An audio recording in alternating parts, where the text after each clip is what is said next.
Hello everyone, আপনারা কি ইদানিং লক্ষ্য করেছেন অনেক মানুষই নিজেকে সোশ্যাল মিডিয়া কিংবা এই ধরনের প্ল্যাটফর্ম থেকে গুটিয়ে নিচ্ছে কিংবা হাইড করে রাখতেছে। এর হয়তো দুইটা কারণ হতে পারে। নাম্বার ওয়ান, খারাপ মন্তব্য, এবং নাম্বার টু, বদনজর। যেটা আমি এর আগে বিশ্বাস করতাম না, সেটা এখন বিশ্বাস করতেছি। কারণ আপনার কোনো সাকসেস যদি সোশ্যাল মিডিয়াতে আপনি দেন, আপনার বংশ মনে মনে উদ্ধার করে ছাড়বে। ছোট্ট একটা এক্সাম্পল দিই, আমাদের তাহসান খান যে অ্যাক্টর পাশাপাশি সিঙ্গার, সে নিজেকে অনেকটাই গুটিয়ে নিয়েছে এবং তার পার্সোনাল প্রোফাইল বলেন, সোশ্যাল মিডিয়ার, সেগুলি সবই সে হাইড করে রেখেছে।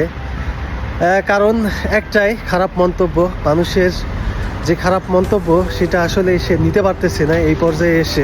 আমি পার্সোনালি মনে করি কি, কারো পার্সোনাল লাইফ অন্য কারো পার্সোনাল ওপিনিয়নে ডিপেন্ড করে না। আপনি যদি আপনার লাইফে সৎ থাকেন, লাইফের সৎ ট্র্যাকে থাকেন, তাহলে it's fine. Please don't depend on others opinion. Enjoy your life, enjoy your time, and be happy always.